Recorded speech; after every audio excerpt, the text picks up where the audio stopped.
What am I feeling? What am I feeling? What do I want to talk about? I recently I recently purchased. Here's a good theme to explore. I recently purchased the iPhone 13, and since the day that I purchased it, I haven't used it once. I'm I'm still using my old phone, and so that I mean I purchased it because I thought that I needed it, and um yeah, I guess I don't. And plus the iPhone 14 is coming out like September or something like that, so I'm just gonna wait for that. But here's the other thing I wanted to explore regarding that. And it's cool because when I first met my sweetheart, we were talking a lot about like financial literacy and everything. I was having loads of conversations with her regarding the entire universe that is, like financial literacy, investing, all that stuff. And when I went to buy the the iPhone 13, I had this really weird feeling inside of me, and this feeling was like, you don't need this, and that feeling has not gone away. So I'm just giving it back. Um,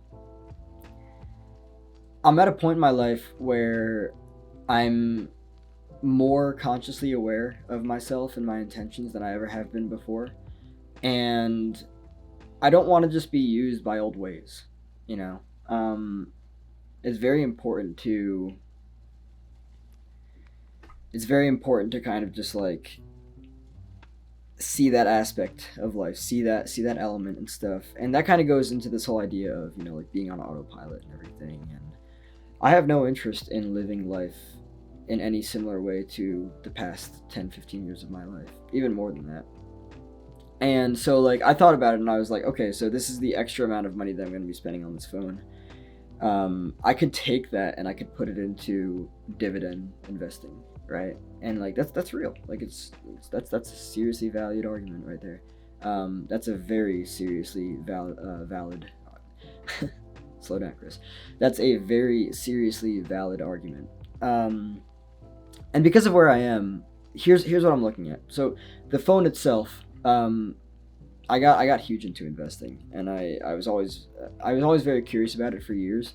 But yeah, investing to me is very cool. And I read, I think that the most impactful book was Robert Kiyosaki's Rich Dad Poor Dad. And when I read that, I was like, oh, okay. So the rich buy assets, the rich buy income generating assets, and the poor buy liabilities that they think are assets, right? The most common liability that poor people buy that they mistake for an asset is their house, but it's not an asset because it's taking money out of their pocket, not putting money back in. Unless, of course, you own a place and people rent it and everything. Anyway, yeah, let's dive into the psychology stuff of this because that's the fun stuff to explore. I kind of had to like break myself out of, here we go, in cognitive behavioral therapy, pattern interrupting or pattern disrupting. If somebody grew up being like an avid spender and they learned to just spend their money right when they got it, it's likely that they're not familiar with like investing and paying themselves first. And this is one of the most important things that I learned in all of the financial literacy and investing books that I read. Um, and I got my sweetheart into investing too. And it's just cool because like I'm passionate about it. It's cool to think about the potential of like investing in a stock or an asset that will actually bring money back to you. And that's the cool thing about dividend investing is that if you invest a certain amount, like you could be financially well off. I mean, I know it's a lot of money, but you could be financially well off if you put $1 million, for instance, into a certain dividend stock. That's just the way that it is.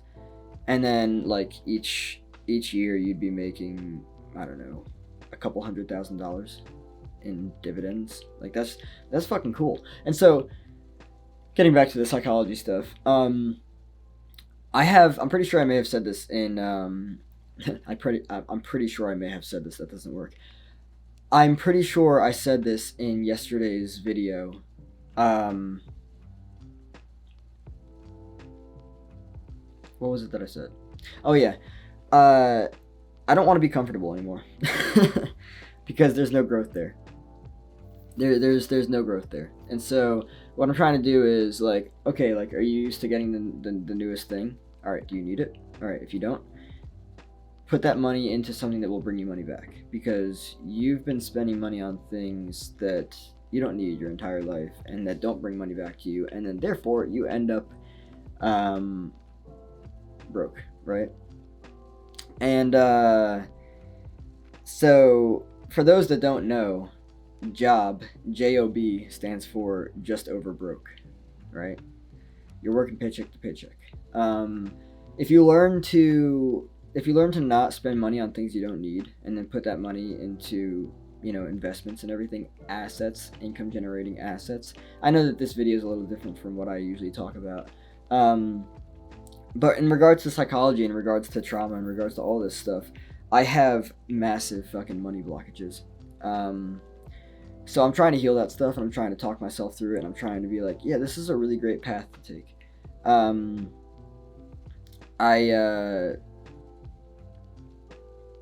looking at it from a different angle now. So it's like, okay, you don't need the next new thing. And if you do buy that, you're not going to be able to put your money into this, that, and the other.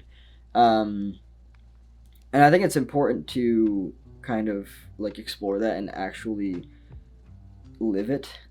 When around the time that I first met my sweetheart, maybe it was like a few months afterwards, I just started going like really deep into context regarding how like all this financial literacy stuff works, because it's important to know. It's the difference between a life where you don't really have to worry about money. I mean, you're always going to have to be focused on it to some extent, but like, it can easily be the difference between living paycheck to paycheck and actually having your money work for you. You'll never be able to, that's one of the most important things to understand too. You will never be able to outwork money. It just does not work like that.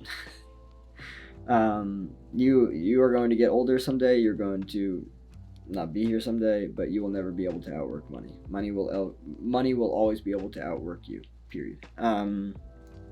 So yeah. I feel like a lot of things are changing in my life, and I'm really happy to be in this space, because while it's overwhelming, it's very revealing. It's very vulnerability inducing.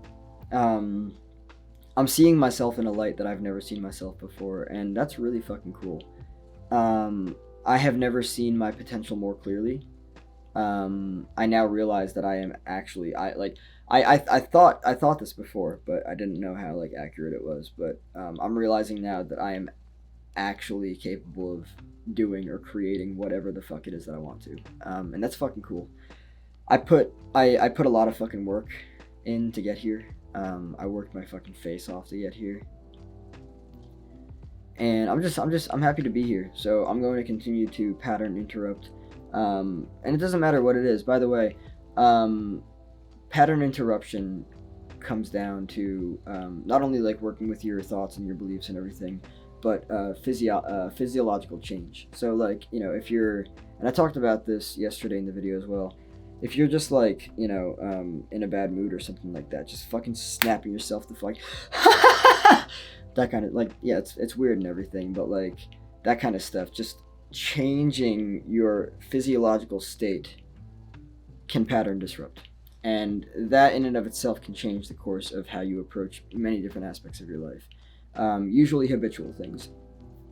The very reason that we partake in the habitual actions that we do is because our brain is wired for, okay, this, then this, then this, then that. And if you're like, if you're going there and you're like, okay, this, then, and then you just scream for no reason, or you just smile, or you just laugh, or whatever. It interrupts everything, and that is where the potential for change is. So like, I'm looking at this now and everything, and like, I'm thinking, okay, so I'm not going to use this iPhone. I'm going to return it and everything. That's an extra, I don't know, X amount of dollars per month that I'd be spending on that, because obviously I have to pay it off over time.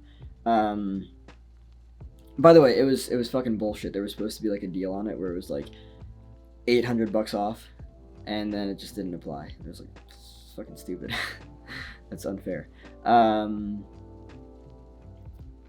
There was like a $200 off thing, but that's like whatever. Like what I want to focus on now is having my money work for me and making me money.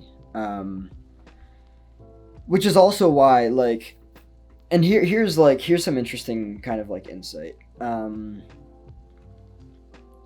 many ways, I have a mindset of like a creator and everything, right? Like creating like, I don't know, stuff that can be sold.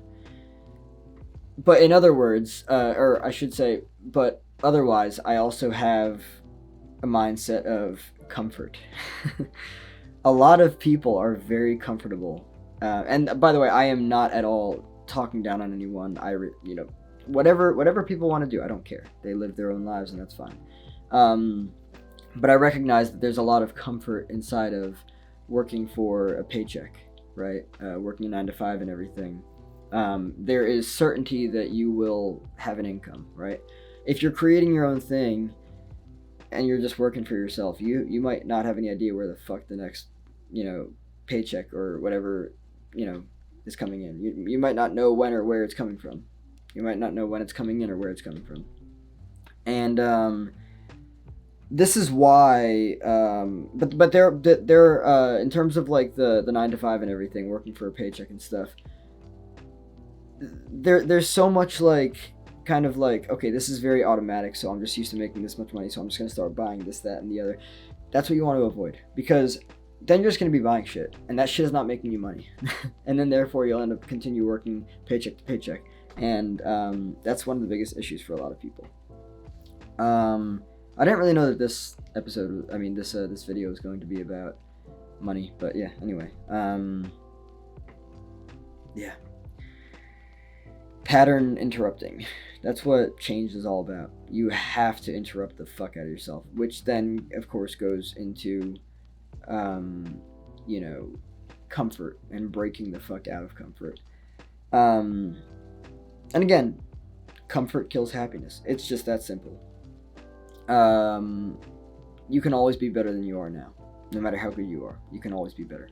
It's just the way that it is. So when you can break outside of the belief that you're it and this is it and that's all there is, no, that's ridiculous. Challenge yourself. If you don't need something, don't fucking buy it. Don't waste money on things you don't need, because then don't waste money on things you don't need, because then you won't have the money for the things you do need. It's just that simple. Instead of buying liabilities, focus on buying assets. I swear I did not intend for this video to be a financial literacy or any kind of... Anyway, I guess I could talk about a few other things.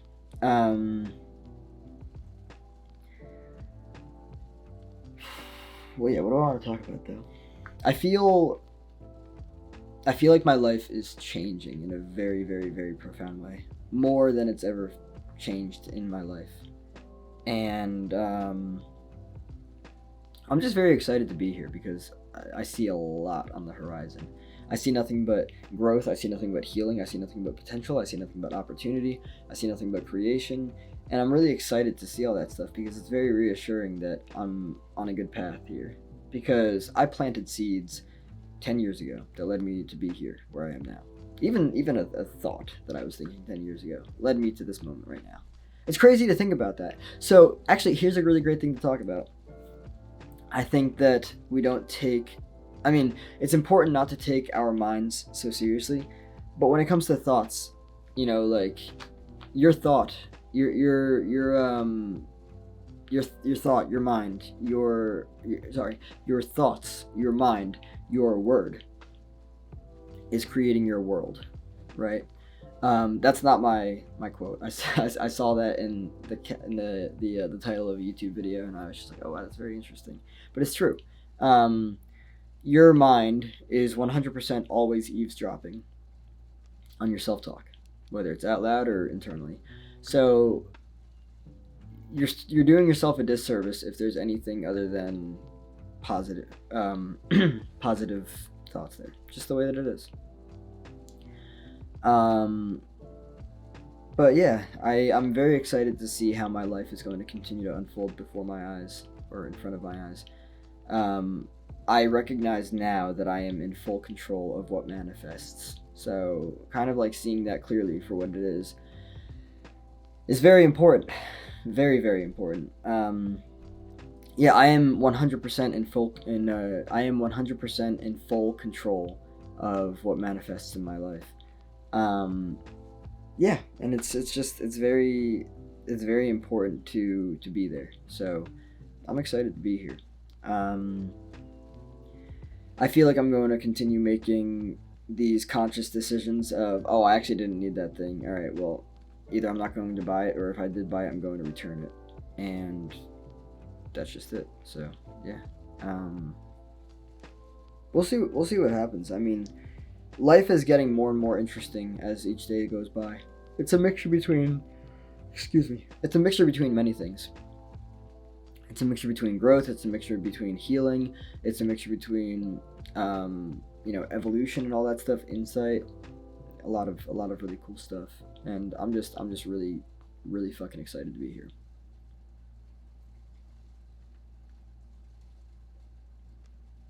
Yeah. Um, it's cool to see. It's cool to see how I'm growing ever since I